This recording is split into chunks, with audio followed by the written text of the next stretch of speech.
definition and conditions of genocide. Armenians, Jews, and Tutsi were seen as worthless groups standing between a population and the realization of such a perfect society. Therefore, in the mind of rational and enlightened thinker, they were legitimate targets for extermination. This purifying of the state through genocide is reflected in the language of genocidaires. Armenians were termed tubercular microbes, and a local politician asked rhetorically, isn't it the duty of the doctor to destroy these microbes? There are other factors that influence the state-likeness of genocide. According to Staub, an important indicator for the potential of future genocide is a difficult life condition, such as a war or an economic crisis. He argues that during time of hardship, humans feel the need to protect themselves, which can result in losing respect for another group or blaming that group for the present conditions. Often, there is a history of long-standing animosities towards a group that is blamed, such as with the Jews in Europe and the Tutsi in Rwanda. However, Staub says that people also need the need to belong to something bigger during these times and therefore create an in-group together alongside an out-group. The parallels between war and genocide will now be examined before the connection between economic crisis and genocide is made. These ethnic factors like advocating racial denigration or exclusion of the other groups could participate in causing genocide in conjunction with other conditions, such as political upheaval, as this creates a situation of uncertainty in which elites have incentives to mobilize along ethnic lines.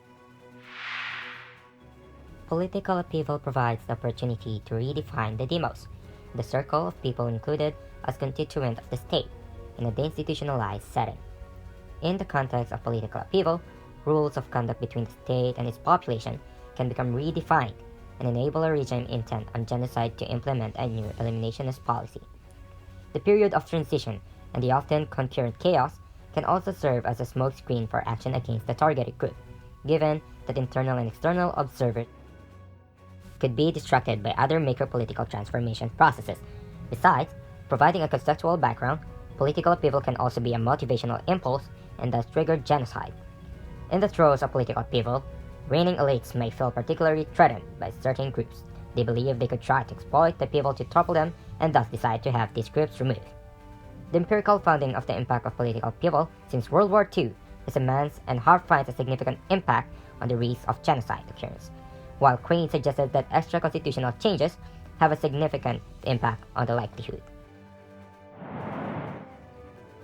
A further condition often associated with genocide occurrence is war, and for Crane, a country's involvement in civil war is the single most significant determinant of genocide occurrence in his statistical study.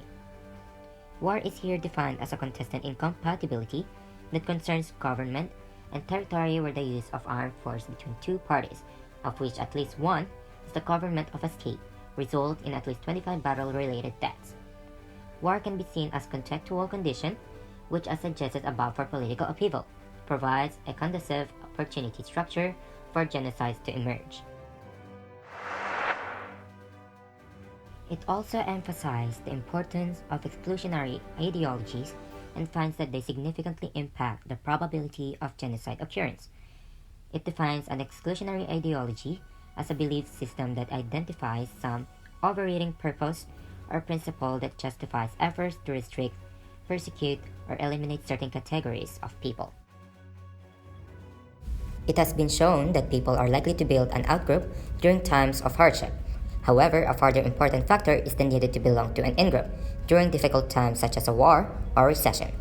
In the words of Hamburg, perpetrators bond together as community with a kind of sacred cause in the ritual of genocidal killing. Being part of something larger is, therefore, provided through belonging to a group. The feeling of belonging is intensified through doing something extreme, like the killing of people. Whole communities experience a form of ecstasy while partaking in the killing of others. This can be shown using the example of genocide in Rwanda, where the militia group was called Interhamwe, which translates to those who fight together. The construction of outgroups and in-groups is important for people during difficult times. When leaders exploit grievances towards the outgroup, it can turn people into killers who experience happiness through belonging to an in-group that seeks to purify the state of perceived evil. Incidents of genocide are not unique to the modern era. However, ideas of enlightenment have led to humans' wish to continually improve their societies. If a certain group is seen as standing between the population and this goal, it can be seen as rational and legitimate to rid oneself of that group. The chances of genocide occurring against an outgroup is perceived as standing between society and utopia. It's more likely during times of hardship, such as those of war and economic crisis. Humans feel the need to blame an outgroup and eliminate that threat to society. Being part of genocidal squad may give them the desired feeling of security during those times of instability. It is therefore imperative to monitor situations in countries, especially those where grievances against an outgroup already exist, and to step in as soon as the country experiences changes in welfare. Genocide is not inevitable, and international community should never again fail to prevent it.